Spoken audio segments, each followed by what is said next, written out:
Good evening, everyone. Welcome to the February 29th, 2024 Transportation Commission meeting. My name is Bridget Obikoya, and I am the Transportation Commission Staff Liaison. This meeting is being recorded, so please turn off your mics and Teams when you are not speaking. Before we start with the agenda items, are there any citizen comments on matters not on the agenda?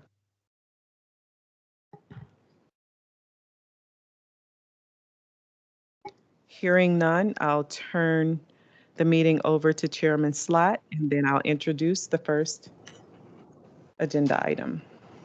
Thank you so much, Ms. Obakoya. I don't think I have anything, so I'm happy to jump right into the first agenda item. Okay. The first agenda item is a presentation on proposed changes to the taxicab ordinance regarding the annual certificate fee with staff member and planner Angie De La Barrera. I will note, Ms. Obakoya, I don't think the microphones are actually amplifying in the room.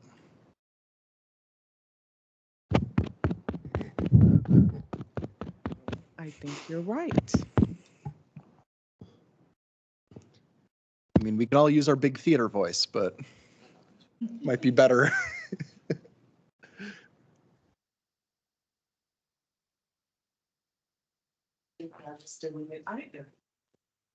Can you hear me? Nope. Hello.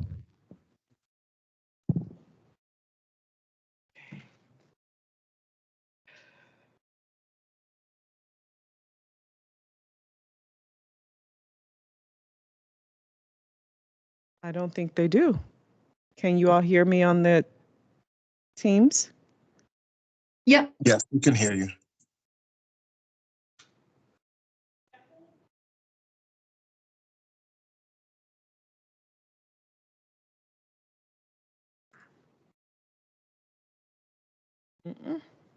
Nope.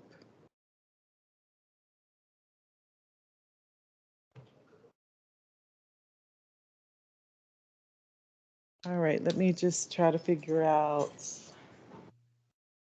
if there's some workaround. Can you hear me now?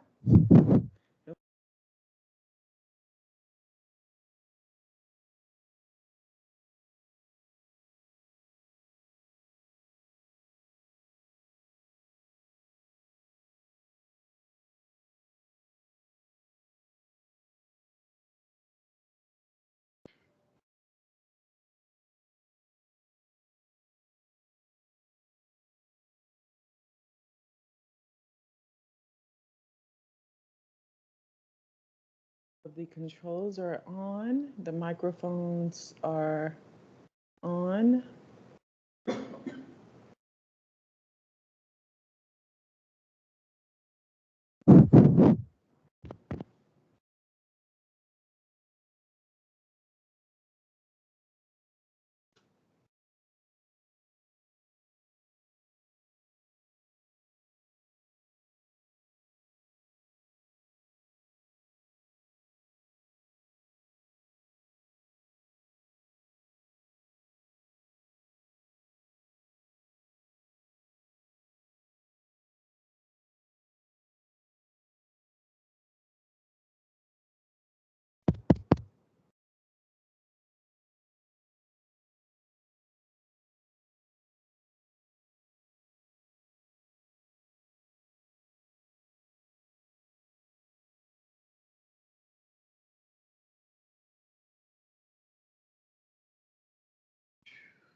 About now? Nope. Now? Nope.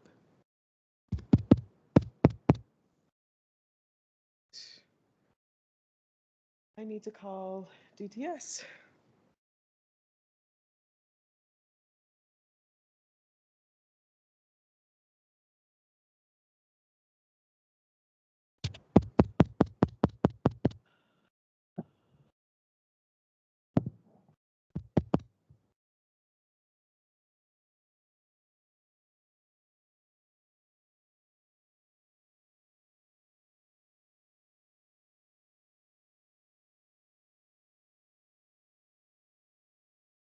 Just call if I can get.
This is the problem that needs to be solved.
Wait for technical assistance.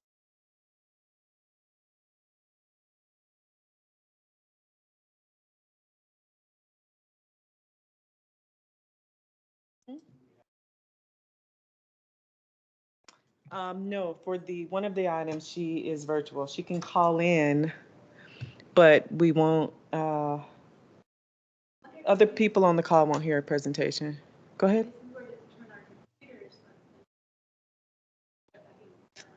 Do you need me to get there in person?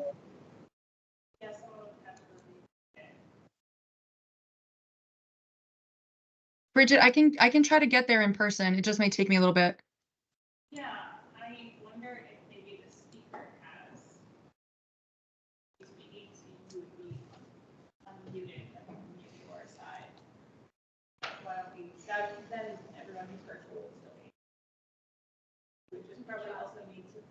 volume up really loud so we can hear it. All the microphones are on. Don't see.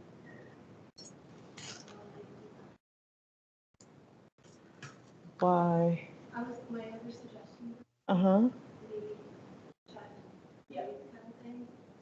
Okay, I'll do that too. Courtroom speakers are up.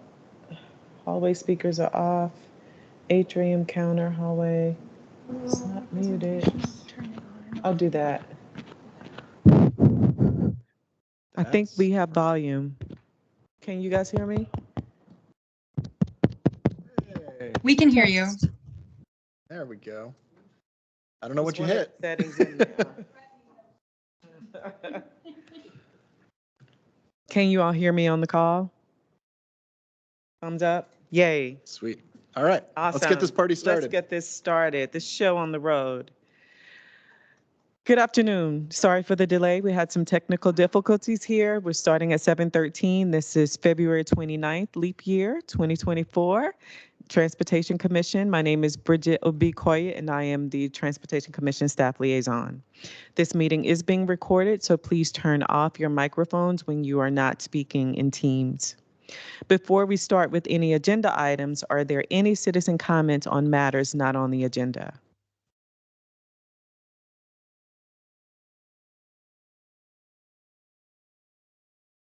Hearing none, I will turn the meeting over to Chairman Slatt, who I don't think has anything, but let's see. I got nothing. Let's get this first agenda item going. All right, let's go. So we have a presentation from staff member Angie De La Barrera, planner, on the proposed changes to the taxi cab ordinance regarding the annual certificate fee. Angie, take it away. All right, can you hear me? Good. So good evening. As Bridget mentioned, I'm Angie De La Barrera with Department of Transportation, Department of Environmental Services. We're here today to advertise a public hearing to consider changes in the rates of fare under Chapter 25.1. So this is following Section 25.1-5 of the Arlington County Code. The section reads that for each taxicab authorized under an existing certificate, the annual fee is $150. At the February 20th, 2021 County Board meeting in response to the pandemic, the County Board approved an amendment to the county's Emergency Continuity of Operations Ordinance, providing a temporary reduction of this annual certificate fee as follows. $0 for wheelchair accessible taxicab vehicles, $0 for the first 50 standard vehicles under one certificate, and $50 thereafter per standard vehicles under each certificate.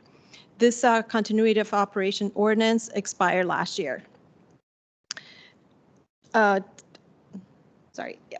And then the industry is requesting a permanent reduction of this certificate fee for $0 for wheelchair accessible vehicles and $50 per vehicle under each certificate, citing economic hardship.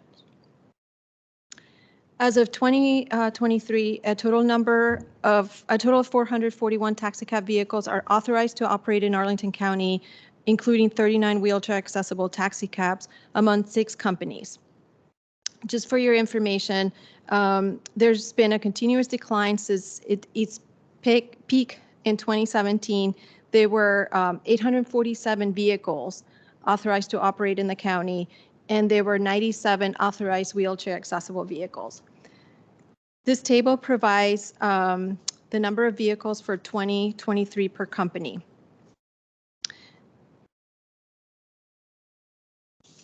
So the fees collected before the continuity of operations ordinance temporarily reduced this fees. The fees collected per company you can see here, and the total collected were $71,550. During the continuity of operations ordinance, these are the fees were collected. There were $0 for wheelchair accessible vehicles, $0 for the first 50 standard vehicles, and $50 thereafter. So only 2 companies paid the fees, and there were a total of $9,600 per year collected, and these were years 2021, 2022, and 2023. Go back. So during this continuity of operations ordinance, offer a relief to the companies and to the industry due to the pandemic effects on the riderships. But since then, the business remains below pre-pandemic levels, and the industry is reporting more than 50% drop in ridership since then. Staff has looked at what the continuity of operations ordinance provided, and it tried to closely match what the county board approved in February 2021. And therefore, staff is proposing to reduce the annual fee for standard taxi vehicles from $150 to $50 and waive the certificate renewal fee for wheelchair accessible vehicles. This should provide significant release to the taxi cab companies and incentivize keeping accessible vehicles operational, and it will still retain some revenue to the county. And staff is concerned that taxi cab companies will continue to reduce the numbers of vehicles, including accessible vehicles. And this is the proposed fees if all the authorized vehicles were to be renewed for this year. This is the total fees will be collected, $20,100. And so the county manager is recommending an authorized advertisement of a public hearing by the county board on April 20th, 2024 on proposed changes to the taxi cab ordinance section 25.1 of the county code relating to changes to the taxi cab annual certificate fee as follows: $0 for wheelchair accessible taxi cab vehicles and $50 per vehicle under each certificate. And that concludes my presentation. Thank you, Ms. De La Barrera. We now have speaker Marguerite Gooden from Crown Cab Company in person here to speak. Ms. Gooden, you have 4 minutes.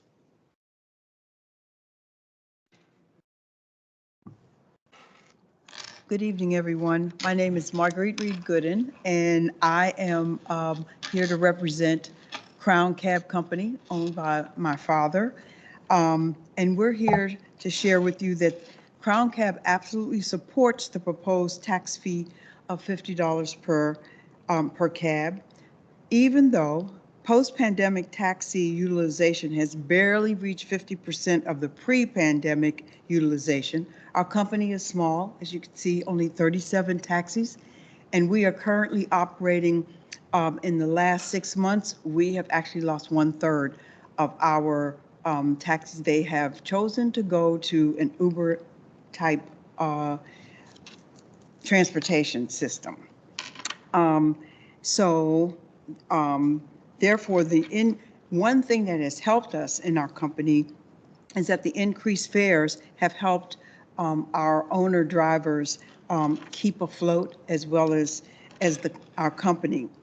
Since returning to service, our drivers have reported, and we have seen that they primarily work out of the airport. That seems to be where they get most of their business. Post-pandemic issues such as the closing of the taxi stands, the government workers allowed to work from home, Amazon dominating delivery opportunities, and the greatest and most significant impact, negative impact on our especially small company business, is the unregulated Uber-type transportation systems dominating areas such as Clarendon, Roslyn, and Crystal City during the evenings and peak hours. Even though they raise their fares, they still seem to take revenue from our taxi drivers who are safer and are vetted, but those unregulated Uber-type transportation systems have really, really hurt our business. Crown Cab is a small company, and we continue to make substantial investments attempting to update our services and give our drivers an opportunity to access the community. And this has happened at our personal cost, because our company has made little to no profit. But we will not, and we have promised, we are committed to not raising our stand dues, because it is most important that our owner drivers make a living, and they are keeping afloat. So our family has chosen to invest our personal monies in upgrading our company and trying to give them an opportunity to access the community through an app development. We're committed to providing excellent service to the Arlington community, being one of only 2 Black-owned companies in this county. And as a business, paying our fair share of taxes is important, and the proposed fee helps us keep our commitment to this county. Thank you so much for listening. Thank you. Next, we have Mr. Charlie King with Arlington Red Top Cab. Mr. King, you have 4 minutes.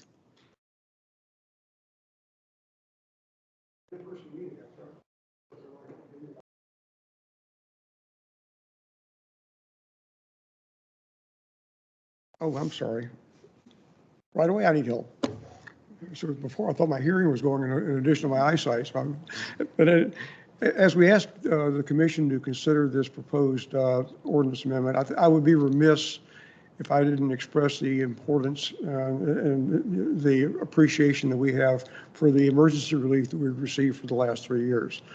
It was invaluable. It would be very difficult for me to overstate how important that was to our abilities, simply to keep the lights on and to keep the service going to essential workers and our other transportation-dependent riders.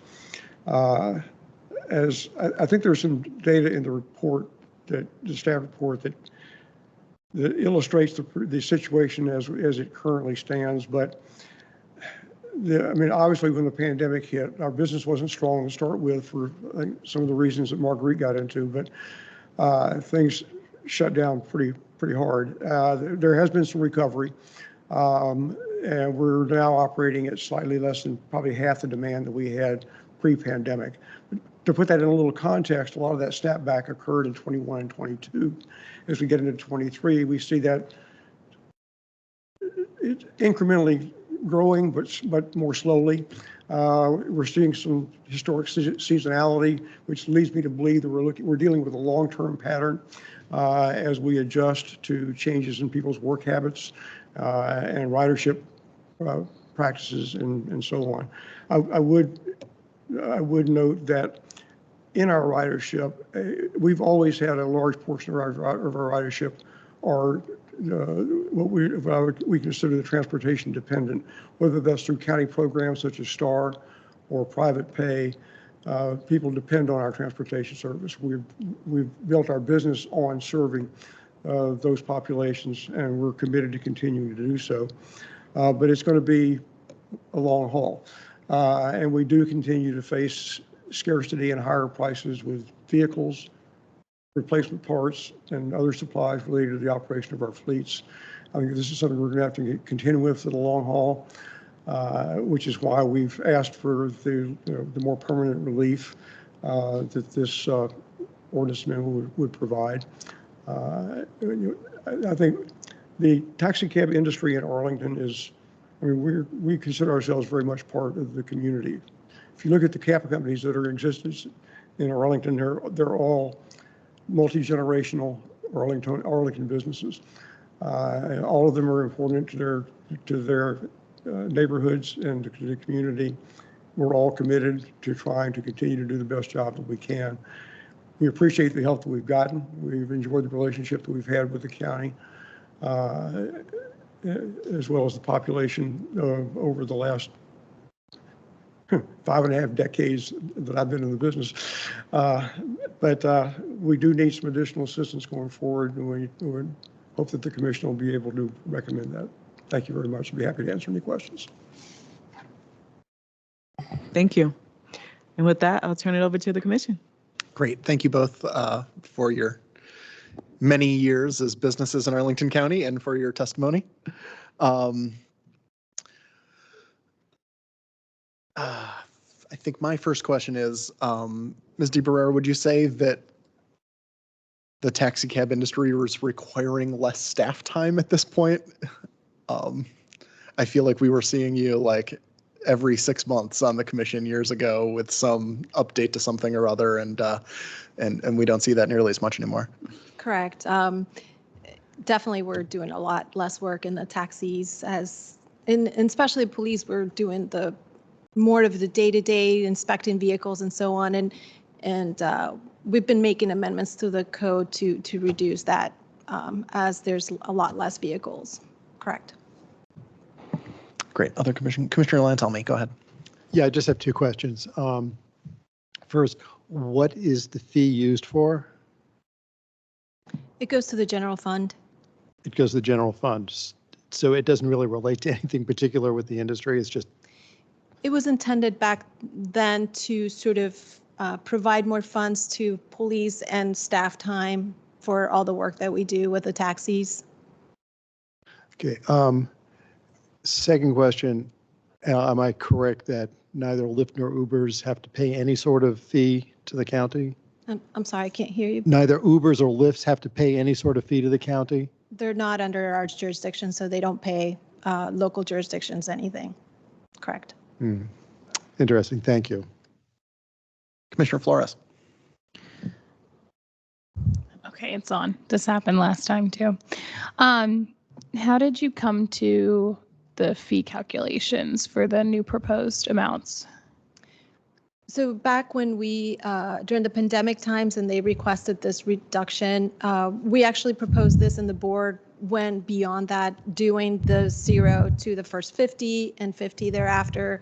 So we thought that was in discussions with the industry, we came up with sort of starting with that baseline, but obviously just simplified 0 for wheelchair because that's really important for the community to have, and just 50 thereafter, and the industry was okay with that. And so it's a little bit higher than what during those 4 years during the continuity of operations. It's a little bit higher because now we pay per standard vehicle. Okay. And then I don't believe you can answer this question, but it carries off of yours. The issue of the area of legislation that an Uber Lyft falls under is likely worth exploring, just given the nature of the industry and how it's changing. Our codes should change as well. Correct. That wasn't a question. Not that you shouldn't answer. I realize now it wasn't a question, but a continued conversation point for me to pursue. Yep. For those of us who lived through the arrival of Uber and Lyft, the Commonwealth of Virginia preempted that out from under us before we could pass anything. Commissioner Thea. Yes. So as I understand, the proposed fee changes right now for each individual vehicle going from $150 down to $50.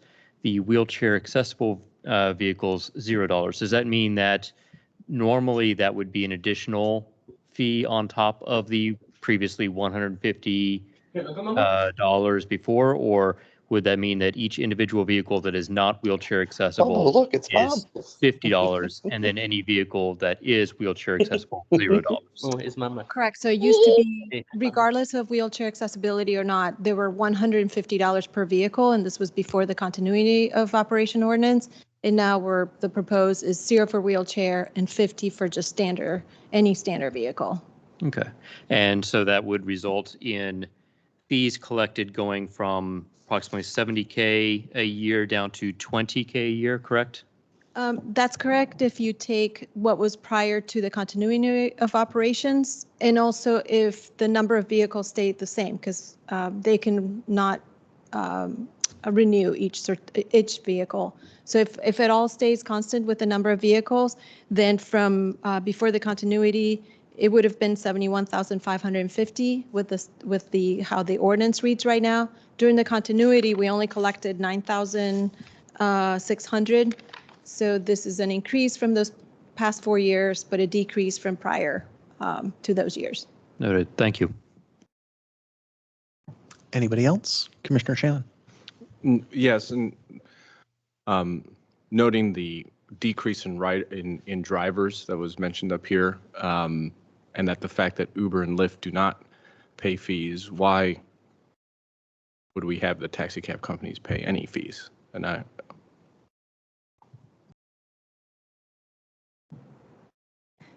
Not sure if that's a question, but I can't propose zero. That would be the discretion of the board maybe. But I hear you. And in fact, we've been simplifying since the entrance of Uber and Lyft. We've been sort of lowering everything so they can, quote, compete. thank you. Commissioner Ludlow. Yeah, I was going to say the same thing. I mean, I think we need a level playing field, and if the Commonwealth of Virginia has disabled the ability of Arlington County to regulate ride sharing, why are we regulating taxis? I ride in terrible lifts sometimes, by the way, that should not be on the road. You know, and so anyway. Sure, and this would be a history lesson, and I welcome Charlie's because he's got 50 plus years of experience. But as I understand the taxi, and I've been doing taxi regulation for about 10 plus years, so I've got to a little bit of history. You know, started with deregulation, and it was the Wild West.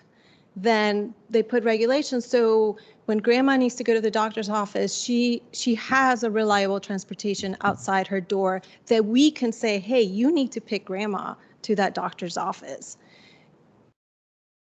Now we're seeing sort of a shift to deregulation because Uber and Lyft. We need to hold, especially to those wheelchair accessible vehicles. So anybody that has an issue one day could have a reliable transportation, and we could say, hey, you need to provide this transportation. So as of right now, it's really important for that reason. Okay. I agree with that 100%, and I am alarmed by the decline in the number of wheelchair accessible vehicles. I guess I'll just maybe second Commissioner Shannon in just saying I'm not sure we need to be charging a fee. It's a small amount of money, and I know that's not part of the motion, but it's if there's something we can do, especially if we're talking about Arlington-based businesses versus Silicon Valley-based businesses, doesn't seem quite right to me. But I thank you for the explanation. Yeah, I concur with these sentiments. Commissioner Hussain. Yeah, I have two questions. The first one you may have already been addressed, and I may have just it may have just went over my head completely. But in the board report, the 2021 rules say that it's $0 for the wheelchair and then 0 for the first 50 standard vehicles under one certificate. Could you explain that? I was just kind of confused what that means.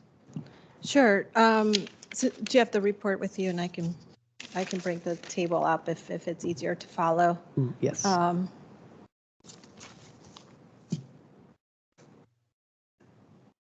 So, for example, Friendly Cab Company has total of 39 vehicles. None of them are wheelchair, but because they're less than 50 vehicles, they pay 0.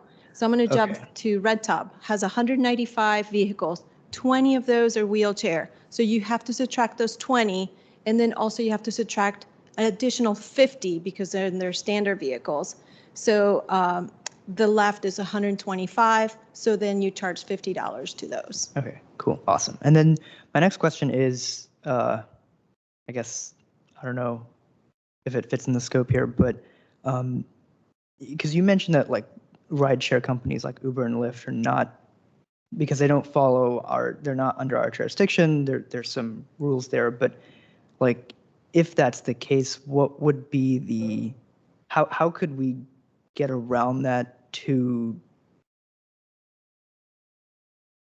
I don't know the right way to ask this question, but like, because they're not under our jurisdiction, what can we as a county do to make sure that the level, that the playing field is level, right? Like we have the lever of, for example, taking out all the fees for taxi cabs, but what's the levers that we can pull against rideshare companies?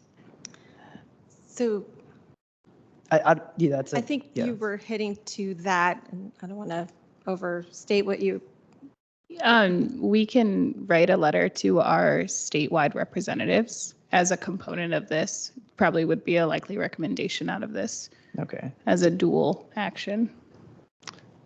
The commission writes letters to no one except the board. Never mind. We can't do that. If we want to do as we've had some previous commissioners in the past, set up a Rube Goldberg type machine where we recommend that the board write a letter to the state delegation, we can go that route. Yeah, there are some nice bright lines in the commission handbook that we advise the board and we don't advise anybody else. And just to add, DNV, the Department of Motor Vehicles, regulates transportation network companies. Cool. Commissioner Furman? Thank you so much for presenting on all of this information tonight. One question that I had was, is there a reason for us to switch to the new proposed system as opposed to continuing the similar structure that we had during the primary pandemic years, 2021 to 2023? Difference in annual fees collected would be roughly 20,000 versus 9,600. Do we think at a county level that there's enough of a difference to recommend the higher amount versus the other amount, where I'm just curious if there's any rationale for what kind of is leading us to remove that -50 structure that we had before and revert to something that's a little bit different.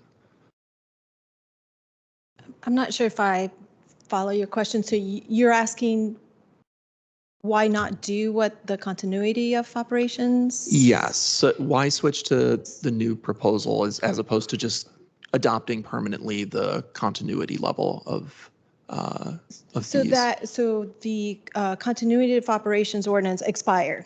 So it's not part of the 25.1. It was a different ordinance expire. Now we need to, and it because it was an emergency ordinance, it kind of took over the 25.1.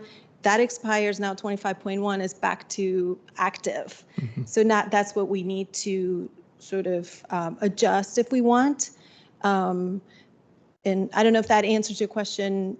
No, it answers the question as to why there's a necessity. I think I was just curious if we have anything that shows that there's a meaningful difference for us as a county that we collect at the slightly different rate as opposed to what we were collecting at during the pandemic.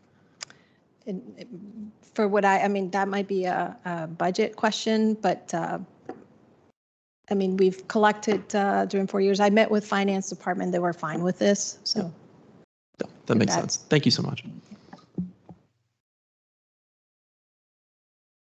Commissioner Flores.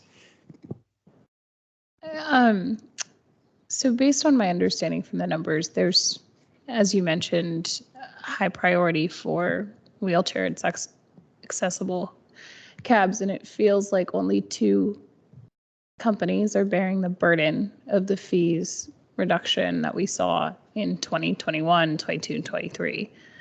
I would like to propose that in our communications with the county board, instead of going for $50 for a non-wheelchair accessible cab, we counter with 25, because it more so matches the dollars that we saw during the pandemic, but more evenly spreads it across all 6 companies while still creating incentive for the wheelchair accessible cabs.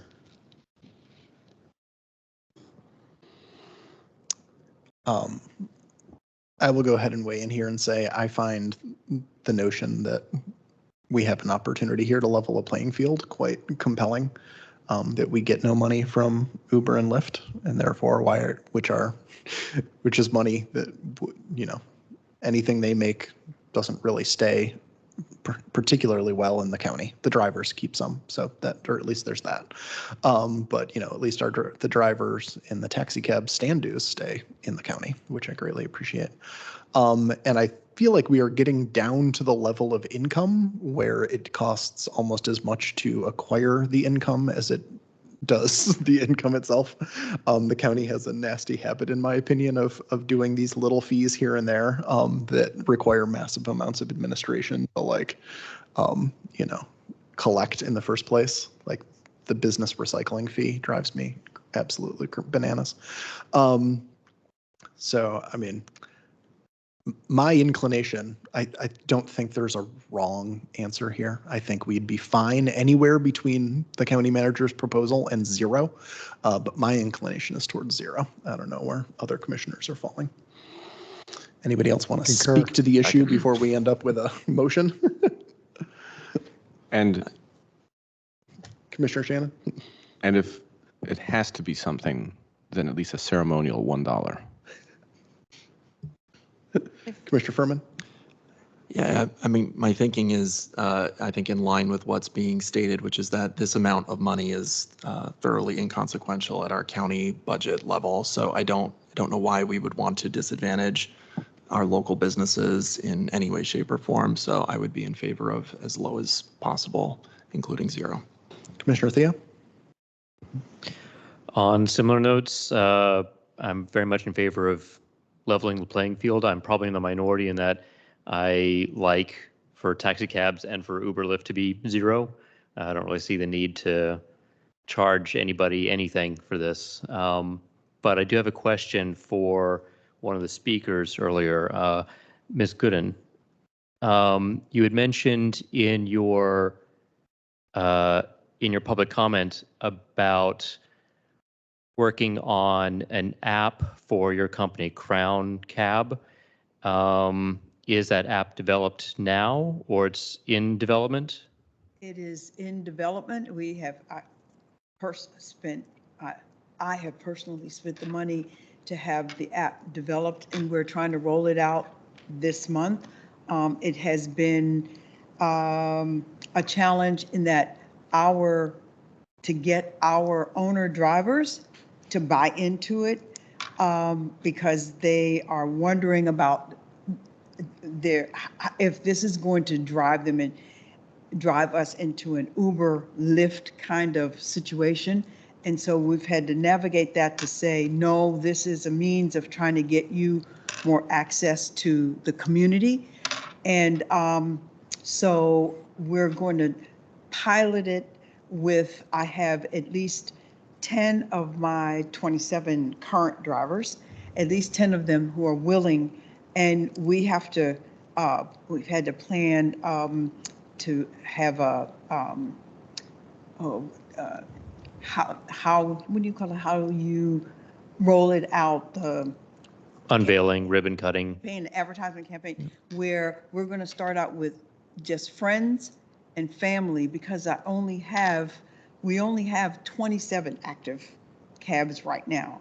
And so we have to be careful how we roll it out, because we don't want it rolled out where people start to use it and they can't access our cabs. We don't have enough cabs to access it.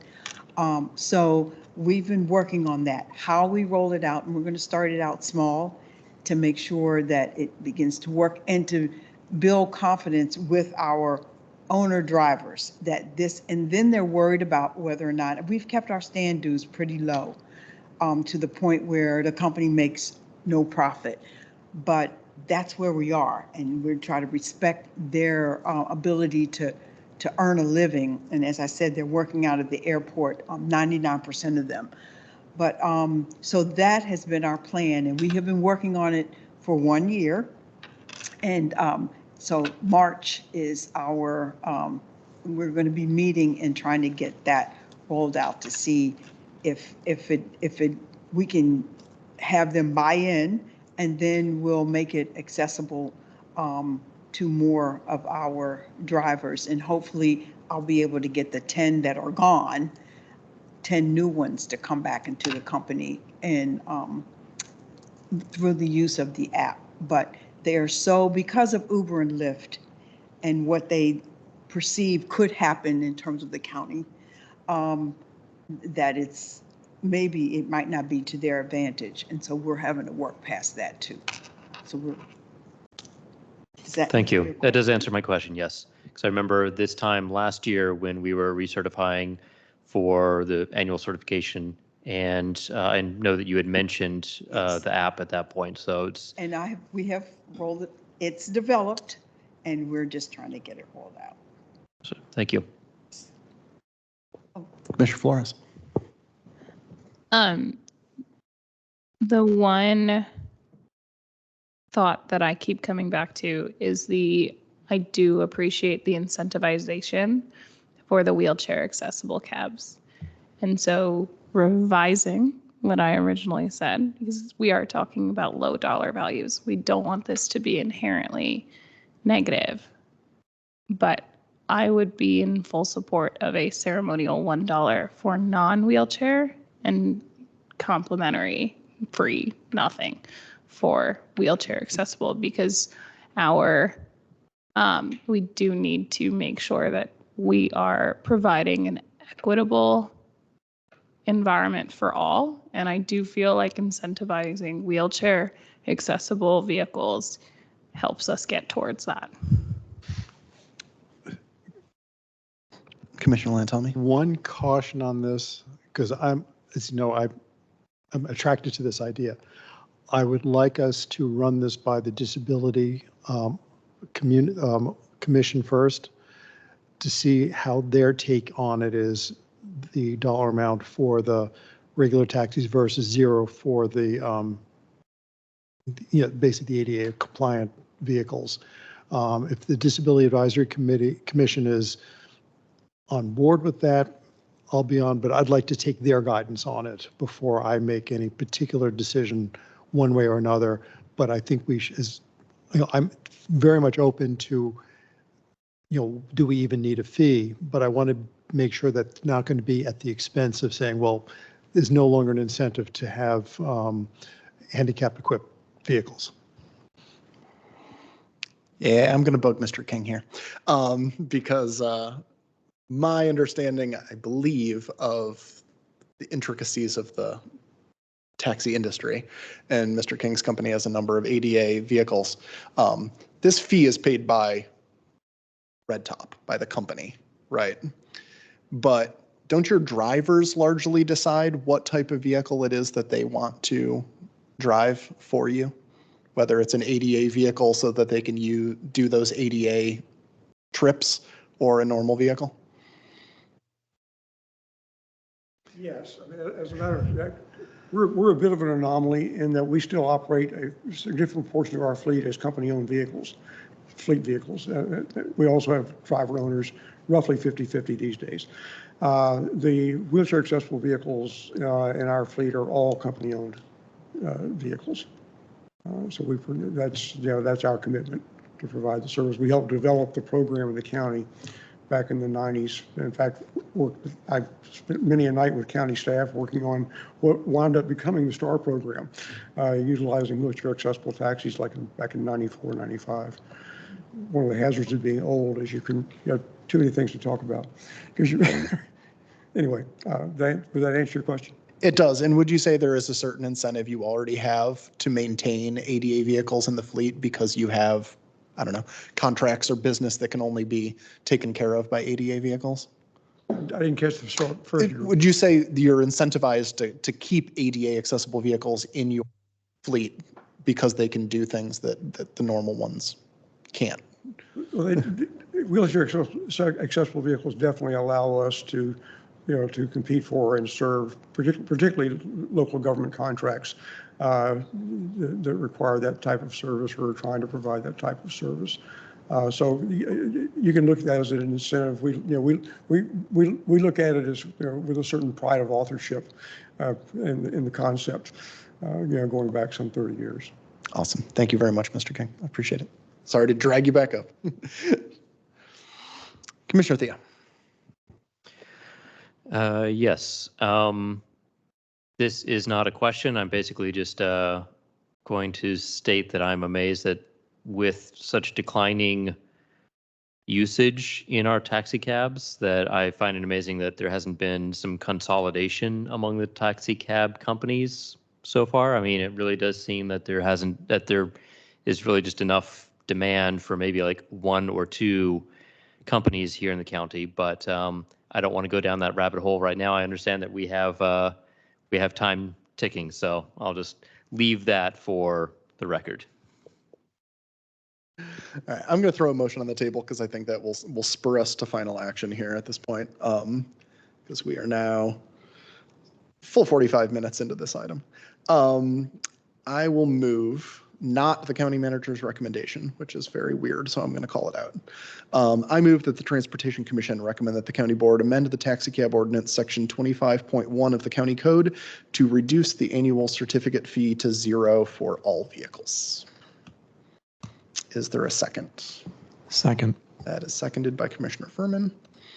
Discussion of that motion.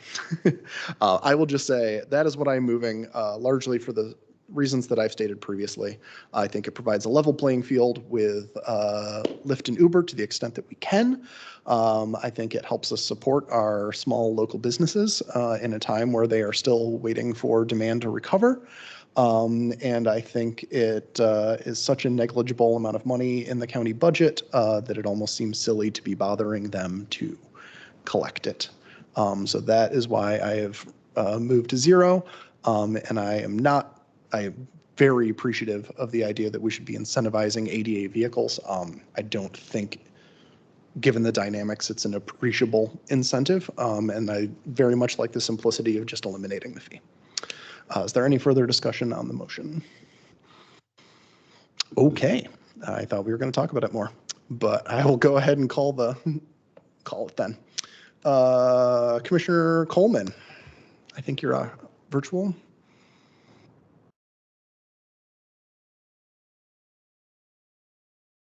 Maybe we can't. Oh, I think you've prevented Commissioner Coleman from unmuting himself, Ms. Obekoya. In the chat.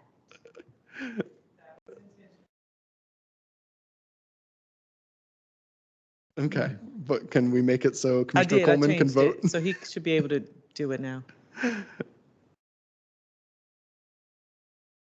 Commissioner Coleman, you want to try unmuting now and give us your take on this?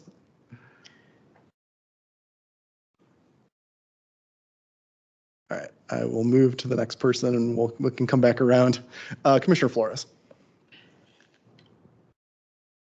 Yes. Commissioner Furman. Aye. Commissioner Hussein. Aye.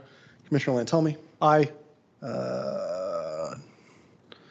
Can you put the participant list up, Ms. Obekoya, so I can check myself on who's virtual and who's not around at all?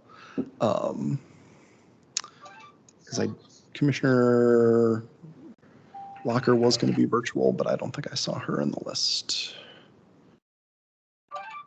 Nope. Okay.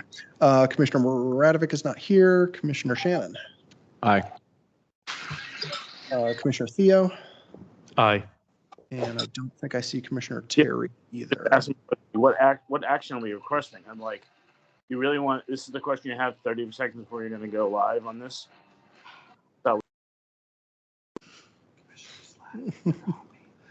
Just a second.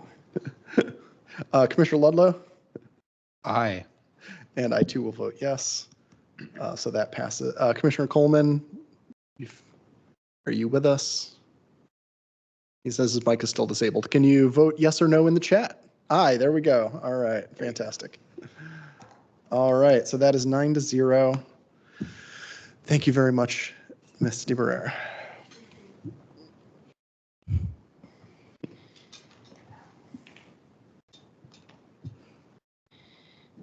Thank you. Next, we have a presentation on the update to the Athletic Health Club parking minimum and compact cars with staff member Valerie Weiner. Hi, everyone. How are you? Very well, thank you. Up my PowerPoint. So I am actually going to present on the next 2 items all together in the same presentation, if that's okay. So good evening, everyone. My name is Val Weiner. I am a commercial development specialist with Arlington Economic Development, and I'm here tonight to discuss parking-related amendments to the zoning ordinance as part of the Commercial Market Resiliency Initiative. This is my first time virtually in front of you, also nice to meet everyone. DES Transportation Engineer Mosi London, who I heard you all have met recently, is also on the call to provide answers to more specific technical questions you might have. He and others in DES, Planning, Zoning, and the County Attorney's Office, as well as Mark McCauley, who's on the call from my department, have helped shape the regulations that I will outline tonight. So there are 4 items that we have for your feedback. I'll start with a brief overview of the Commercial Market Resiliency Initiative and then jump into the topics at hand. I will be as brief as possible, and I'll stop for questions after the 3rd agenda item because it seems like a natural breaking point between the 2 groups. I'd also like to point out that these items are for action in April, and we have a strong sense of where we will land, but things may change between now and then. I believe we don't normally come to you this early, but this is, I think, due to the leap year that we're here on the 29th as opposed to later in March. To that end, I'm going to focus on more the high level concepts and then the detail rather than the detailed zoning ordinance amendments. Okay. So the pandemic highlighted that Arlington's commercial markets are vulnerable and foundationally changed the way people work and what office looks like. The Commercial Market Resiliency Initiative was initiated to identify regulatory or policy-based opportunities that could better support resiliency to future economic shifts, as the commercial tax base plays a significant role in Arlington's financial health and capacity to provide services and placemaking. A vibrant commercial market has a number of benefits to the county. As previously mentioned, the commercial tax base is critical to Arlington's financial health. When taxes are split evenly between commercial and residential, commercial taxes help to subsidize the residential tax burdens, making Arlington a more attractive place to live. These taxes also provide funds for critical services, programming, and placemaking efforts for the community. In addition to taxes, there are also indirect financial repercussions to vacant or downsized office space. Office vacancy is now 21.7%, up from 15.4% in 2019. These vacancies, coupled with offices downsizing and shifting to work from home post-pandemic, result in both lower commercial taxes and a less vibrant commercial core, with fewer people around during the day to spend money on lunch, coffee, shopping throughout Arlington, which also threatens our neighborhood retail. Rethinking how we regulate development of new projects, reposition existing projects, and regulate important requirements like parking is critical to becoming nimbler to economic and social shifts. The following proposed changes help work toward these goals by addressing outdated parking regulations that can prohibit businesses from filling vacant space, while also taking incremental steps toward larger shifts on how we regulate parking. Our first item in this section of the agenda is on-site shared parking. Here we're solving for the case where there is a change of use in what we're calling a neighborhood center, what you may refer to colloquially as like a strip mall or a retail strip. In the case where there's a change of use in a neighborhood center and the new use has a more restrictive parking ratio than what was there, the zoning code is not currently designed to adequately refer to the shared lot. Right now, it parks each use individually based on individual parking ratios rather than recognizing how shared lots are actually used by consumers. Other jurisdictions are moving toward parking regulations as a reflection of form, density, and development, as opposed to individual uses. This helps to think about this neighborhood center concept as a unit, as opposed to individual businesses, because that's how the parking is used in that shared lot regardless. So our recommendation would be to introduce a new use, either a retail strip or neighborhood center. We're leaning toward neighborhood center because it's more inclusive of all use types, with an established parking minimum that is much more relaxed than the parking requirements for individual uses that are currently in the parking table. We also plan to allow this use to be able to modify their parking via use permit. So if the ratio that we establish right now, we're proposing 1 per 580, which is used in site plans. If that ratio does not work, they can still amend parking via use permit. The goal is to make a change of use easier in these development while moving toward thinking about parking based on form as opposed to use. The next item is off-site parking regulations. This is a little bit of a different problem. Here we're solving for businesses that do not have, they're looking to obtain space, but there's not enough parking on site, but there's available parking nearby, like in an overparked garage, for example. Right now, we do permit off-site parking agreements in very specific cases and in site plans, and we want to expand those opportunities to include additional uses that would also benefit from maximizing available parking off-site. And I can go back to any of these slides if you have questions. Off-site parking regulations are common in nearby jurisdictions, and for reference, our county policies show significant support for offsite agreements throughout our commercial corridors. Because these items are coming for action in April, the form of this regulation is still up for discussion, but right now, it is already permitted in the ordinance that you can apply for offsite parking if the other site is under the same ownership and if the offsite parking is within 600 feet. We're proposing to continue to allow that administratively, but extend that distance to a quarter mile because that's referred elsewhere in the code as a walkable distance. Then we would like to add that if the offsite parking is under different ownership, so the two sites have two different owners, which is a much more common case. We're suggesting establishing a required agreement or easement between the two parties that outlines the important terms like distance, duration, shifts in demand for different times of day. And we think this most likely should be done by use permit so we can give DES the opportunity to fully review the application. So in essence, if there is one owner and they are within a quarter mile, no agreement or easement is needed, and it can go through an admin approval, essentially what is in the code right now. And then if there are two or more owners or it's beyond a quarter mile, there would be a use permit and agreement or easement needed.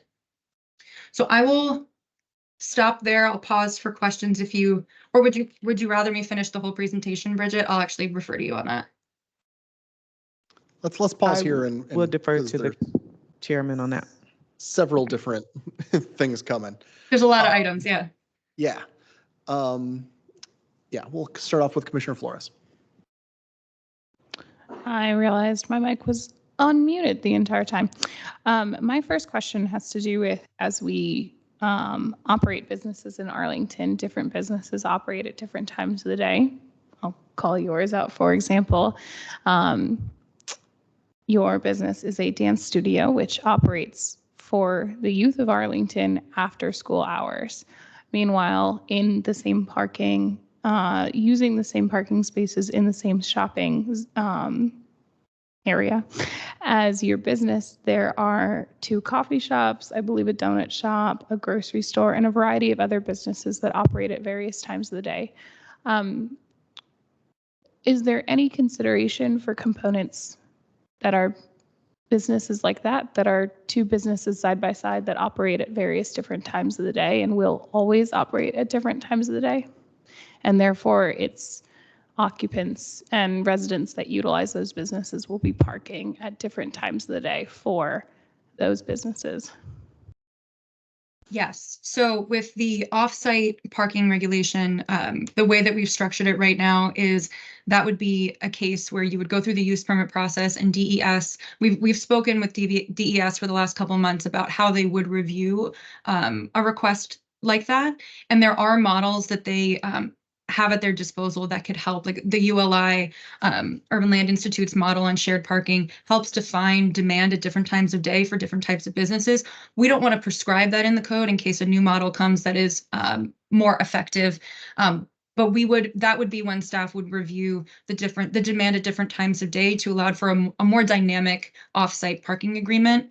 For onsite, the way that would work, that's not necessarily based on demand, because what we're doing is saying that any use that goes into a neighborhood center would be parked at the same exact rate, which is a much more relaxed rate than what is in the table right now. So hopefully that wouldn't even be an issue for an on-site shared parking case. But they'd also have the opportunity to modify via use permit as well, if that were needed. Okay, thank you very much. Commissioner Lantelmi. The underlying assumption for first off, anything that liberalizes what we have now, I'm going to be voting for. So just put that aside. The underlying assumption, though, is that this would be free parking. Now, I assume that the retailer could charge for parking if they so chose, however but really the underlying assumption is you have to provide parking, and the unspoken is that it would be free. When we're dealing with like the metro corridors, for example, there are gyms up and down those corridors, all of them. They're in buildings that are all almost universally overparked. To require any amount of parking for these gyms seems pointless. Most of the people using them, including me, walk to these, or they take an elevator down to use them. Parking is pointless. It's just an added expense for these retail or these service providers. So I think that we're just we really need to think totally differently about parking. Again, certainly in the corridors where most of these places are going to be. Otherwise, if they're in unplanned districts, they're probably in strip malls that already have the parking out there, and they're sharing that parking with a whole bunch of other retailers on that same site. So why are we even requiring them to have parking when it's right out there anyway? I really want to do way more liberalization. I really want to trust the people who are providing these services to know their customers, to know the flow of what their work is. As our other commissioner said, the different retailers have different ebbs and flows of people using them. We can't figure that out. Even using the Urban Land Institute, I have high skepticism of all of that. I think that it can't get down to the granular level that the actual retailer or property owner knows what their customers are like. They're the ones who have to take the risk. It's up to them. If they fail because they don't have enough parking, that's not our problem. That's their problem. I don't want to incentivize parking, which I'm afraid that this is doing. This is yet another way that we are inadvertently subsidizing or encouraging people to drive. Rather than discouraging it. So again, like I said, I'll vote for this because it's a liberalization, but it doesn't go anywhere near far enough. Thank you. All right, I have a couple questions. One, I think is kind of process and procedure. So you don't actually have a real proposal yet at this point, right? This RTA is super vague, like we're going to change some stuff. Yeah. Is that accurate? Okay. Yeah, the PowerPoint has more specifics, but we're still, this is for action in April, so we have time to go before we have a final product. Okay, cool, thank you. And then I have some detailed questions about the on-site shared parking, because I think that's the biggest game changer in these set of proposals. So this is, right, I'm understanding strip mall or something similar to a strip mall. So how are we thinking we're going to define that, right? So is this just a property that has multiple tenants? Any property that has multiple tenants gets to fall into this range? So actually, we're there's another item going before the county board in April that's adding a definition for a community center. So we're creating these sort of tranches of the neighborhood center, community center, and then we have this urban regional shopping center. So different levels of the same type of form, basically. And the way we're proposing to define it right now is more than one certificate of occupancy up to 200,000 square feet, because that's where the community shopping center will start. That is not bisected by any street. It has at least one interior or exterior pathway and has a connected shared parking lot. So it's more defined by the form.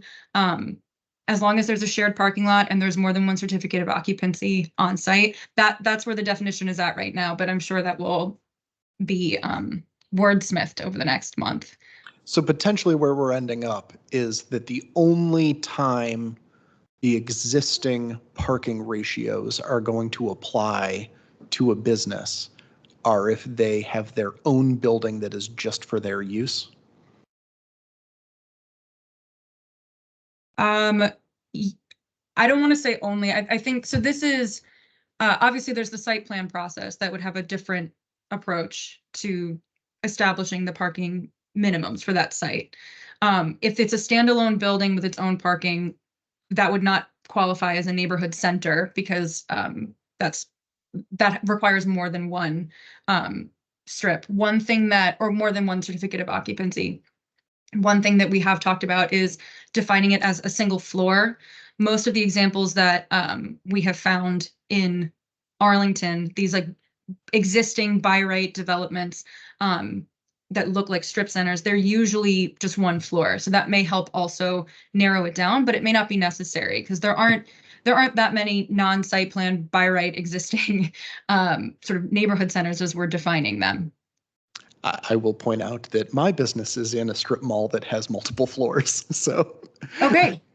Yeah, no, The there, I Harrison mean, Shopping Center has a basement. yeah, we have not added that stipulation in yet. As I said, right now, it's just more than one C of O, up to 200,000 square feet, which is pretty big, and then a shared lot. That's how we are currently planning on defining it. All right, so if I want to open a restaurant in a neighborhood center, Yep. then as long as the entire neighborhood center meets that 1 to 580 or whatever requirement for its shared parking lot, I don't have my own restaurant-specific parking ratio to meet anymore.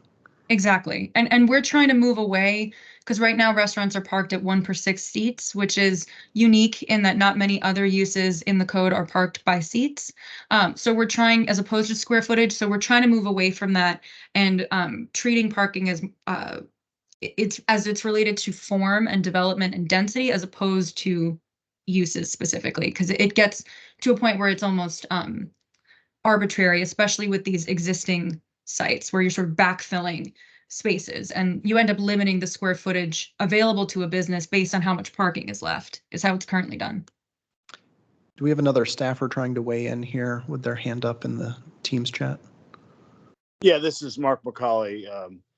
I work with Val in the Real Estate Development Group AD. I just want to clarify Subcommissioner comments, particular Commissioner Vitelmi. This is certainly a first step in the process, not the last step. And I think I'll let Mosi weigh in and others from DES about conversations we've had about continuing to look at parking regulations as a whole, parking districts, those sort of things. But the important part of CMRI has been not waiting to solve all the world's issues before we get something done. So I would Val's done a great job presenting this, but don't feel like this is going to be the end of the conversation. It's really just starting the conversation and solving some near-term needs, but not necessarily sort of saying, now we fixed the problem. Because I think the parking minimums, parking districts, are all very open ideas of what we want to try to think about into this year, into the next. Great, thank you very much. I have another question. Sorry, there's so much that goes into all of this, and it has all these weird ways that it comes together. Help me understand something that I should absolutely know by now and don't. So let's say we have a site plan that comes in and gets approved with some, retail parking at 1 to 580, right? That's what we usually do for a site plan. And then a business tries to open in that retail that we have approved under the 4.1, and its use in the zoning table requires more parking than 1 to 580. Say it's one of those like retail equivalent or whatever, that catch-all bucket that's like anything that's not under here is like 1 to 200 or 1 to 250 or something like that. Can they open? So we're jumping ahead a little bit because that's related to no, but it's great. It's great. That's related to our proposal for gyms, athletic and health clubs, which goes to the earlier comment that was made. So I'll let Mark follow up and just clarify if I'm mischaracterizing. But my understanding is whatever parking is determined by the site plan is the parking for that space. And that's kind of what we're basing this on, is that we go through this site plan process so often in Arlington, and we've sort of landed on this 1 per 580 as the general rate, but that isn't reflected in how we treat by right development and projects going into existing spaces. So we're trying to shore that up and connect those dots, because site plans are very much part of that public process, and that rate tends to be what is generally used. So my understanding, and this is particular also, I don't know if we want to jump ahead, but with athletic and health clubs, and obviously I'll go through this slide just because it's related to your question, and then if anyone has more questions about shared and offsite parking, happy to answer those. But our proposal for athletic and health clubs is right now they're parked at 1 spot per 50 square feet, which was established in the 1960s and has not been updated since then. Many of gyms in Arlington are in the densest parts of Arlington near Metro or in site plan buildings. And often if they are in site plan buildings, that rate is amended. Neighboring jurisdictions have much more lax ratios than we do at 1 per 50 square feet. So we are proposing removing it from the minimums table as a specific call out. Right now, it has its own line. If we remove it, it will default to the general rate of 1 per 250 square feet. So that, I think, and Mark, please correct me if I mischaracterized, but that's part of the intention behind this, as starting that conversation of, we have some outdated uses in our table that are not only not reflecting transportation patterns of today, but also how we talk about site plans and how we talk about walkability in those site plans and driving demand and access to public transit. So we're trying to make all the pieces talk to one another a little bit better. Yeah, and I think the athletic and fitness center is really sort of dipping our toes in the water for a broader look with our friends in DES, really led by DES, about parking minimums across a number of uses. So again, to my previous point, this is not the end of a conversation, it's really the start of one. But to answer your question directly, often within site plans, we figure out a way to get it done. But yes, if you put a retail equivalent that doesn't, if the site plan says retail, and you put a retail equivalent in that has a different parking ratio, sometimes zoning does have a hard time approving that C of O. And it just takes too long to figure out how to solve it. So we are trying to work incrementally to solve some of those problems, if that makes any sense. But let me know if that didn't make sense. It did. I appreciate you coming back around to kind of address the question directly. Okay. Do other folks want to ask get some more questions in on this first half before we continue? Yes, Commissioner Hussein, go ahead. Yeah, I just want to go back to the on-site shared parking. This is going to be a very silly question, just because. Could you just explain again the moving towards a form-based approach as opposed to a singular land use approach? I think that's been explained, but like I was told in grad school there's no such thing as silly questions. So could you just explain that again, if you can? Thank you. Absolutely. Yeah. So right now, the way that we park, the way we require parking is based on individual uses. So we have a parking table in our ordinance that has a number of uses with individual requirements. Like for gyms, it's 1 per 50 square feet. That's listed separately from outdoor recreation and all of the other uses that we park separately. So that would be what we're considering parking based on land use, based on type. What we're trying to move toward, which other jurisdictions are doing, Fairfax County just did an overhaul of their parking regulations and took this approach where it's moving more toward form in terms of how are the spaces being used by consumers? What kind of space are they in? How dense is it? How close is it to residential, public transit, metro stations? How is the space being used? And what is the level of density around it? So thinking about it more as how are consumers, how's the community using the space, rather than what we determine to be a specific parking ratio for athletic and health clubs, for example. Yeah, that makes sense. Thank you. Anybody else before we jump into the second half? All right, let's get into the second half. Okay, so jumped ahead a little bit. So again, this is our proposal for athletic and health clubs to remove it from the parking table so that it defaults to the general commercial ratio. I won't dwell on that. And then our last item for you is compact car prohibitions were established back in the 80s and then amended to be more restrictive in the early 2000s. All of the uses listed here are prohibited from having compact car spaces. And that was done because it was perceived that larger cars were taking the compact spots and creating dangerous situations. Staff has noted that since then, prohibitions on something like compact cars doesn't actually make parking any less dangerous, but it does potentially limit a landlord's capacity to fill vacant space. Compact car spaces can give flexibility, for example, to a landlord to restripe their lot in order to meet parking minimums for a specific use to fill vacant space. It is also often modified through the site plan process, so this would also remove one additional amendment needed. We're not suggesting changing the permitted percentage or the required percentage of compact cars. Right now, that's capped at 15%. So they would not be able to convert all spaces to compact spaces. We're just allowing that these uses be able to use compact spaces to meet their parking minimums. So those are the last two items. And then in the short term, this is something that Mark's been saying throughout the presentation. In the short term, we're going to continue to look at outdated parking minimums and outliers that are easy wins, as well as policies like shared and offsite parking that can continue to move us toward our long-term goal of a holistic rethinking of our parking regulations. Overall, we're asking for your feedback on our current approach and support of these concepts as we move forward toward our long-term goals.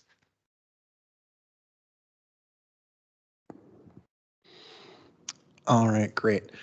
So I'm just going to ask a hypothetical here.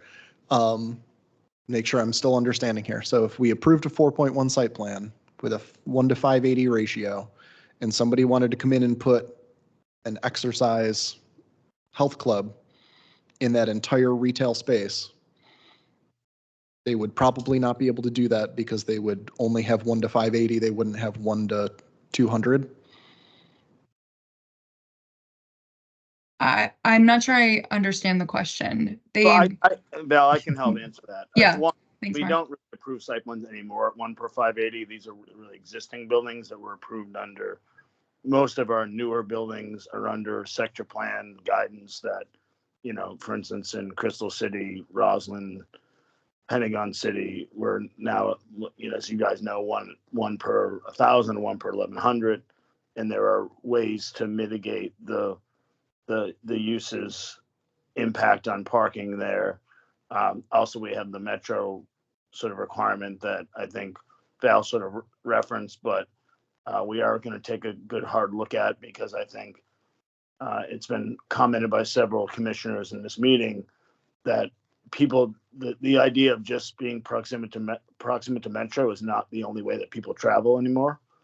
We have high density neighborhoods with people that walk, bike, you know. So there's a bunch of different moving parts there, but yes, the sort of unicorn challenge is in an older building, if a use goes in and it has a parking ratio that is challenging to other uses in the building, let's say an office or residential, yes, then that would put zoning in the bad spot of having to deny that C of O because there just wasn't enough identified parking. So we're trying to get there to answer that question. Yeah, thank you. I think probably this is partly coming from me as a business owner, that I'm a little too close to this. I've just seen too many of my fellow small business owners get into a terrible spot where they've signed a lease and not even realizing that parking ratio could be a thing that would prevent them from being able to open. And they get into the permitting process and they get a no from zoning. And they think it's enough parking for what they want to do, but there's a number on a piece of paper that says, no, it's not. And so I appreciate everything that's being done here to liberalize these parking ratios. I think it doesn't go nearly far enough. So that's my main feedback is, I think we should be going farther here. There's all sorts of zany, weird ratios in our Arlington County zoning ordinance. I don't know who decided that we needed 4 parking spaces per lane in the bowling alley, but that's apparently what's required. So I'm all about moving to a form-based approach. I would love for us to get to a form-based approach to parking. It should just be a ratio to square footage. And no matter what kind of business you want to do, you should know that because it got built, you know, the parking lot is 1 to 580, that you should be able to open if it's 1 to 580. And that sounds like what we're getting to for a lot of stuff. I don't know why we would apply that. Wait, wouldn't we apply that would we not apply that to a 4.1 site plan? That doesn't count as a neighborhood center? Like a big mixed use building, would that not get to, with a shared parking garage, does that not get to count? It does. So that is often a case that happens right now. And I think, like Mark was saying, they approve ratios that are even more lax than 1/580 in site plan. So these proposals are focused more on existing developments and how to make sure that not through the site plan process, existing by right development, making sure that they have the capacity to have a change of use and fill vacant spaces. Our understanding is that through that 4.1 process, there is a more specific discussion about what is the right ratio for that space based on sector plan guidance. And it usually ends up at a more lax ratio than I think even what we're proposing. I think there's a distinction that maybe is getting us slightly missed here, and that there are kind of two conversations that we have about parking ratio. There are two moments where parking ratio matters when talking about businesses operating in buildings that we have built under the site plan. One is, what amount of parking do we allow to be built? And that's during the site plan approval. And the other is when a business actually tries to operate in it, can they get a CO? Can they get approval from zoning to open with the amount of parking that we have allowed to be built? And so we are very familiar with the site plan process. We're involved in it. We see the buildings getting approved at 1 to 580, 1 to 700, 1 to 1,000, whatever for retail parking. My concern is that hamstringing that retail to the point where there are certain types of businesses that will never be able to open in that space because we say, oh, you're a restaurant and you have seating for too many people and there aren't enough retail spaces in this building, even though that's the ratio that we allowed to be built when the building was built. It's a great question. I think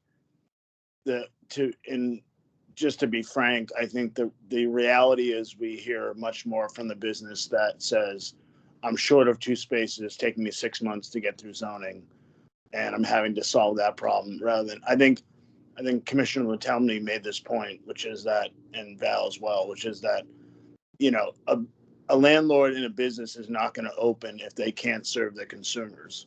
Our regulations, maybe, I'll quote our board chair, Libby Garvey, which he said, anything written in the 1960s by definition is out of date. It's like we're a different Arlington than we were 70 years ago. So I think part of this is just cleaning up that process, but I think to your point, I think we have many developers, landlords, tenants that understand what their parking needs are and understand what the parking is available in the neighborhood and are able to operate. I think the problem we're trying to solve is when we have businesses come in and sort of say, I just can't get past the rules of I need 3 extra spaces. I just can't find them on site. That's usually the biggest hurdle. Great, thanks so much. Commissioner Lantelmy. Yeah, following up further, and I want to associate myself with Chair Slat's comments here and maybe go a little bit farther. So many of our 4.1 site plans, when I'm on Planning Commission too, and we've approved these buildings, they've come online and they don't fill up the parking. Almost every single building up and down the corridors is overparked, regardless of when it was built. But there are some uses that will not be able to be able to go to that building because it theoretically doesn't have enough structured parking in there. Yet across the street, there's public parking that's available in that building, paid parking, but it's parking. On the street, there's parking. There's parking all over this place, all over this county. And if we say you can't open because there's not enough in your building, which we, as Chair Slat said, we approved that at that lower ratio, that makes no sense to me whatsoever, which is why I really wonder why we have not been looking to do parking maximums rather than parking minimums. A lot of jurisdictions have gone to that and have gone to that successfully. It encourages adaptive reuse, which again is what Chair Slat is really saying. When tenants change, a new tenant comes in, that's adaptive reuse with a use that had not been contemplated when the building was built. We're preventing that from happening. And there, for example, Los Angeles, it's downtown. The reason it has revived is because its old buildings, which were built prior to World War II, were not built with parking in mind, could not be used under their old parking regulations.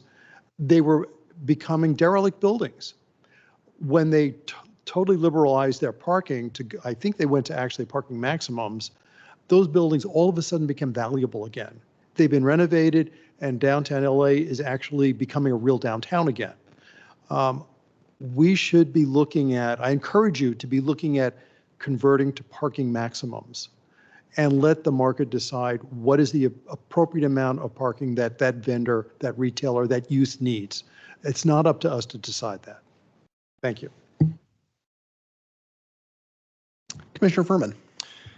Not so much a question as just I want to join in with both Chair Slett and Commissioner Lentelme with saying, you know, I'm in favor of looking to the next steps. I'm in favor of the proposal that's in front of us tonight. I want to compliment county staff on taking this step. I'd like to see us moving in the direction of looking to abolish parking minimums whenever and wherever possible so that we can avoid these type of situations of us trying to guess how many parking spaces are required in different developments and with different owners moving into different spaces for different purposes than they were originally intended, et cetera. So excited to hear that there is an intention to move in that direction in the future, and looking forward to hearing more about that, because I think that that is a direction that will really help us with flexibility in our spaces moving forward. Commissioner Ludlow. Yeah, I'm going to take it up maybe to a little bit higher level here and just say I really applaud the Commercial Market Resiliency Initiative in general. I think this is a very critical issue at this point in Arlington County history. You know, thriving trade and commerce are at the core of like a functioning, peaceful society. And I think transportation is one of the greatest catalysts of this. So we need to just make it easier for business and people to move around, to patronize businesses, and to do what's necessary to turn around Arlington's flagging commercial, especially the office space vacancy rate, which has been hit hard with work from home. COVID previously was BRAC, base realignment. It's just been battered in recent years. So this initiative is really welcome, and I'm hopeful that we'll hear from you on other transportation related issues going forward. I think the undercurrent of this is that the proposed increases in property tax rates are alarming, and short of the county making some dramatic moves to exercise significantly more fiscal discipline, it must boost revenues. And if there's any way that we can do that by, again, liberalizing, making it easier for business, making it easier for people to get around, we should do that. And so I am in support of doing the things that staff is recommending that would make it better for business and for consumers and for people who want to work in offices. And if we can do it in a way that encourages people to walk or bike or be on a bus, great. But if it means let's do things that even will incentivize people traveling by car to patronize Arlington businesses, let's do that too. So I'm very supportive of this, and I'm not going to get into the details because I think some of the other commissioners know the details much better than I do. Thank you. Commissioner Flores. I would just also like to speak my support and encourage that anything we can do to make our county more agile as we come out of COVID. As my fellow commissioners have mentioned, we are looking at decreased people coming into offices, which means the businesses that gain revenue from the individuals that frequent the offices that used to be frequented no longer have as large of a revenue. So whatever we can do to increase opportunity for economic development and prospering for the businesses in Arlington. I'm in full support, and whatever the Transportation Commission can do to speak to that for the board, and whatever we can see from y'all to bring forward for that, I am in favor of. And I will just say, recognizing that, oh, you know what? Commissioner Coleman has raised his hand. Let's hear from Commissioner Coleman. All right, thank you. Yeah, I just wanted to associate myself with all the comments made earlier, and I want to thank staff for all the hard work they've done on this. I think this is a really innovative approach that we're taking to address so many of the issues that have been raised. Mainly one major problem I think we've seen is just the vacancy rate and the struggles we've had to bring more commerce downtown. I think by being more flexible and allowing ourselves to move more towards parking maximums versus parking minimums, we're allowing ourselves the opportunity to meet those challenges. So I just want to thank staff for the effort they've made on this, and hopefully over time we'll be able to move towards parking maximums and really give the market the opportunity to move as it needs to increase our revenue as a county. So thank you. And I would just say, recognizing that this approach is not likely to change dramatically between now and April.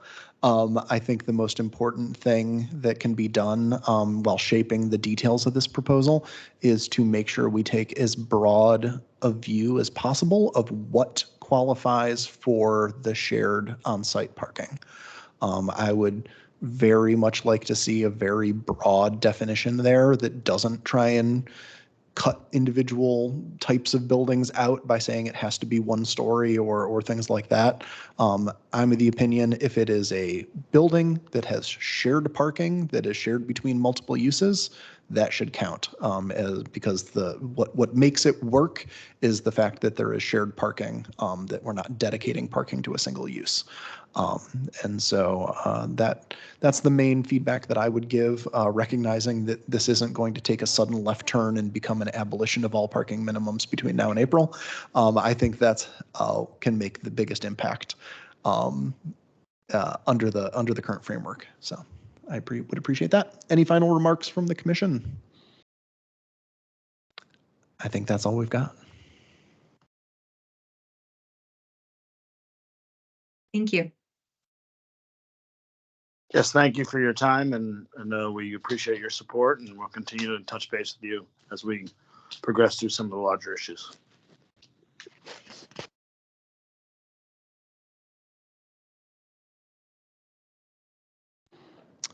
What else is on the agenda, Ms. Obukoya?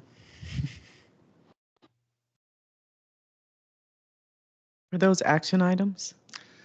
There's no actual proposal associated with them, so it would be very hard to vote.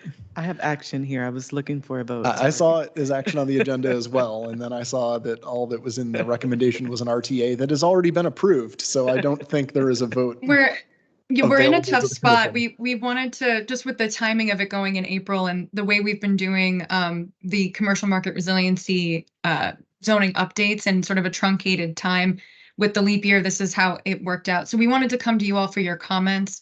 I think based on, we have a lot of great feedback from what you have said tonight, and we'll incorporate that into the staff report as we move forward. So I agree with you. I apologize that it's awkward timing and we didn't have a final product to show you, but I really appreciate all of your feedback on this, and we'll incorporate everything that you've been talking about. So thank you. When given an option, I will always take the earlier opportunity to comment. In the notes, can we say that the Transportation Commission would have voted in favor of it? If it had come to us as an action item? I'm not interested in going that route. I would like to vote on a concrete proposal or recommend an RTA before it is passed, but not this weird in-between area. I don't think it gets Understood. Understood. Well, thank you very much. I appreciate it. Thank you very much. Thank you. That concludes the agenda items. I do have some other business I'd like to discuss. One is the budget discussion. It's not a formal agenda item, but it is something that Commissioner Slatt I know that you mentioned previously. So, and I know you've had some conversations that perhaps you'd like to talk about now. Yes. So operating budget is nigh. And the timing is always weird and annoying, as so many things are in Arlington County. So the county manager very, very recently released a draft proposed budget. Budget work sessions have been scheduled with all of the various departments.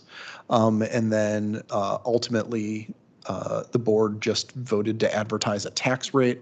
And then they will do a public hearing, and then they will approve a final budget. The first of the two DES budget work sessions, where I've been invited to offer the commission's input, is before our next meeting.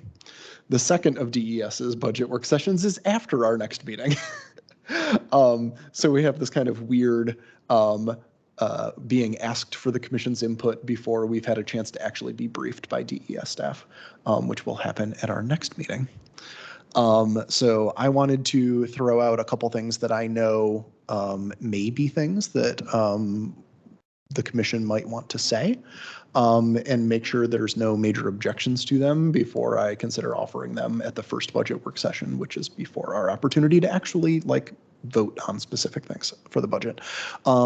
One is, we said in our performance parking letter to the county board that they should prioritize additional enforcement resources in the operating budget. And lo and behold, they are in the draft county manager's budget. I believe it is 4 additional employees, possibly, for the police department to do parking and other safety enforcement. So I would like to support that. That seems like a no-brainer, given that we basically voted to say that very recently. Commissioner Ludlow. And those are fee funded, right? I mean, they're essentially self-sustaining through, they pay for themselves. We'll see. Okay. We'll see. Okay. I believe they should be. I have heard, I've never had it said straight to me, but I've heard allusion to the fact that the current parking enforcement program does not pay for itself. That we collect less in current parking tickets than we pay to people who do that enforcement. But that is something I'm very much looking forward to having a conversation about. I have a concern that our active transportation group, which is Bike Arlington, Walk Arlington, those folks, seem to have had a pretty major hit to how many full-time employees are devoted to that program. And my understanding with some very preliminary conversations with staff is that because they are contractors, they are not county staff. It is merely basically because the contract is for a certain amount of money and the contractor feels like they can't actually hire that number of FTEs any money because people want more money now than they used to, more wages and benefits and all of that sort of thing. So that's something I'm interested in raising, whether that contract needs to go up so we can get that program back to full strength. Because I feel like we used to see a whole lot more Bike Arlington and Walk Arlington programming throughout the year than we do now. And I think that's directly attributable to headcount. Is there anyone who hates that idea of feedback to the county board? I don't, but what numbers are we looking at? It would have to be very general feedback at this point because we haven't been briefed. It would be I like don't raising a mean- concern, essentially. In quantity of individuals. Oh, there were definitely a full-time Walk Arlington person, a full-time Bike Arlington person, and then like a full-time coordinator position who also worked on, there was a part-time person doing Capital Bike Share. Okay. Supporting the county's contractor, and it all seems to be on the back of one person at this point, as far as I can tell. Great. Yeah, not so great. Not so great. On that subject, though, if this was something that was put out to contractors as an RFP, has it run its course? But if it's in cycle, if they're failing to perform, do we need to put it out again to see if it's something that can be rebid on? It's the level of detail that the commission can't get into. Yeah. What we can do is basically say this is concerning. Can things be done about it? Which is kind of the level of feedback from the commission at this point is take a look at this because it seems like this program is not working like it used to. I'd be in favor of that feedback then. Commissioner Thea? Yes, I would have a question about how our current allotment of funds for quick build projects is going. It's the next thing I was going to raise. Yeah, does DES want, or would DES be able to make use of greater funding for quick build projects? So I have heard from some DES staff that they are having trouble maintaining the pace of Vision Zero quick builds because all of the things involved in Vision Zero quick builds are getting more expensive, and the amount of money available for Vision Zero quick builds is not going up, right? So staffing is more expensive, flex posts are more expensive, concrete is more expensive. And this is one of those weird things because we usually talk about that money as part of the CIP, even though it's not actually capital money, it's pay as you go funding. But the operating budget will be adopted first, and it will lock in what that pay-go is available before the CIP is adopted later this year. So I think we need to have that Vision Zero quick build conversation now. I will say that conversation, that like pay-as-you-go capital, is at the second of the two DES budget things. So I think we can wait and be briefed at our next meeting and have that conversation about, I'm sorry, I keep forgetting I have to look at multiple people, have that conversation about Vision Zero quick builds and pay-go at the next meeting in order to equip me to say the appropriate things at the second DES budget meeting, if that makes sense to people. Does the Arlington Neighborhoods Program also fall into that category of getting enough funding? Because I know there's individualized transportation funding within that program potentially. I've been directed to them as like an alternative to Vision Zero for projects that don't get Vision Zero Neighborhood complete approval streets. first. Yeah, I guess that it's that'll be a CIP conversation. Okay. Because that's very much capital. They build real concrete-y capital stuff. So those were oh, go ahead, Commissioner Thea. One other thing I would like to be raised just to see what this is. I don't know details of this, but I've noticed firsthand experience that maintenance of a lot of our art buses is not great, particularly with wheelchair ramps. I've encountered multiple times where the wheelchair ramp doesn't work, or the little pull strings to signal the bell doesn't work. And our art buses do seem to be broken much more often than the Metro buses. So I don't know if this would be an appropriate time to raise the question and see what is said. I will say I know there is a known set of art buses that we are trying to replace as quickly as humanly possible because their maintenance costs are so high. The manufacturer went out of business several years ago, and so now parts are very expensive and things like that. I don't know if that fully explains the issues that you're seeing, but I know it is part of it.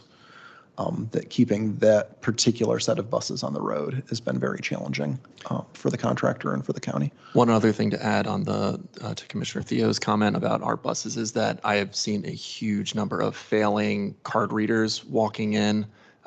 So trying to pay, folks who are trying to do it, I mean, they just cannot get it to work. Right, bus drivers are usually waving people to just go in anyway. So I am positive we are way under on fare redemptions in large part because of that just not working properly.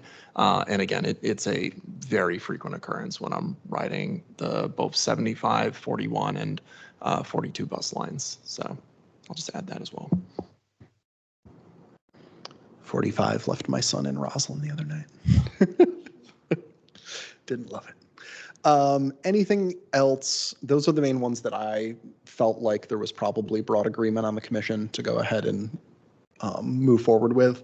Is there anything else that people think I'm forgetting that like either the commission has recommended in the past that should just get brought back up under the course of budget conversation, or people think is an important issue that there may just be broad support on the commission to not have a giant conversation about because we don't have time to have a giant conversation about it and can't get briefed by staff? Funding Metro? That's a CIP conversation. All right, cool. That is all I needed to be ready for the first DES budget session. Thank you all very much. And we will Commissioner Obukoya, go ahead. Sorry, Commissioner, wow. Ms. Obukoya. Yeah.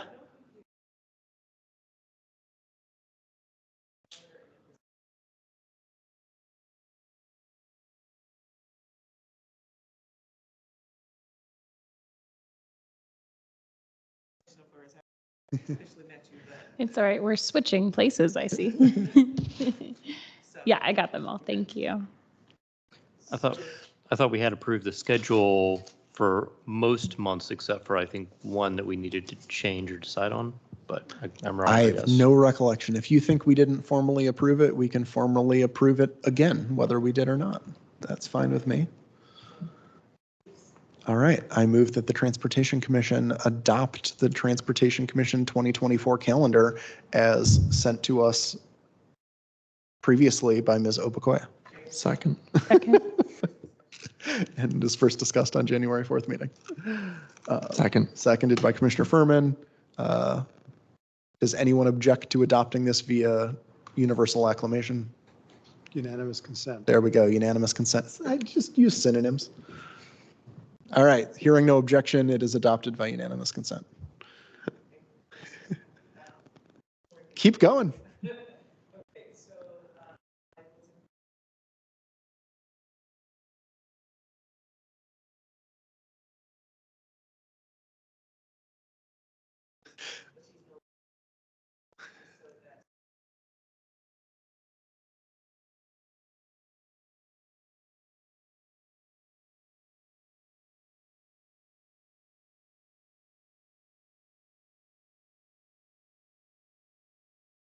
That's a good point. All right, so we need neighborhood complete streets. We need transit advisory committee. For those who may not remember neighborhood complete streets, people submit their neighborhood streets that they want, they think have safety issues, mobility issues. There is a delightfully quantitative rubric that they just like score the street on, like, does it have sidewalks, yes or no? Does it have this, yes or no? Is there a speeding issue, yes or no? And prioritize them. And then there's a small-ish pot of money every year that gets spent doing capital projects to fix those streets. So they're doing good work against some tough uphill odds. They run into a lack of right-of-way, like a lot. Like everybody's like, we should have a sidewalk. And the fire department's like, only if you're going to remove parking from this whole side of the street. And people are like, maybe we don't need a sidewalk. There have been some sidewalks that have gone through with the removal of parking. Yes, they have. So, to their credit. And then one last thing, just some housekeeping. So we do have some few new things going on. So I was trying to figure out what to do with the chat. It's still a work in progress because I know that some people do need to speak who are participating in the meeting, but I was informed that I needed to disable the chat and somehow monitor the audio and the video because there was some unsavory behavior at some other committee meetings recently. So that was something new that just came out. So thank you for bearing with me on that. And then secondly, we did receive a new computer and apparently the adjustments weren't made for the volume. So thank you, Commissioner Theo, for helping me adjust the volume as I figured out what the issue was. So, so hopefully we're done with that, and I'll have the chat situation figured out before the next meeting. And our next meeting is on March 21st. And I think that is all I have. I'm trying to think if there's anything else that I need to raise. No, I don't think so. So anything else for the good of the order? All right, then we are adjourned.